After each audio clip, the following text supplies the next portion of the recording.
हल्ली लग्न हळद परंपरेने नाही तर ट्रेंड म्हणून साजरी केली जाते. ही दिखाव्याची दुनिया अपेक्षांनी भरलेली आहे. दारू असेल तरच मी हळदीला येणार, सोय केली तरच मी नाचणार, असं काही ठिकाणी पाहायला मिळतं.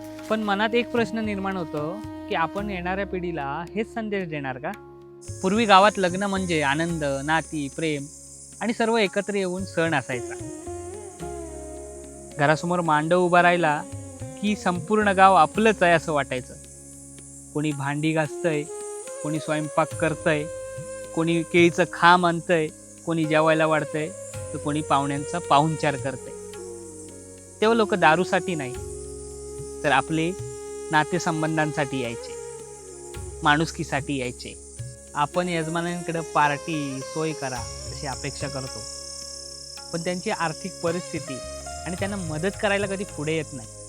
आपण येणाऱ्या पिढीला हळदीचं महत्त्व दारू आणि पार्टीचे नव्हे तर आपल्या संस्कृतीचे, संस्काराचे आणि परंपरेचे द्यायला हवेत.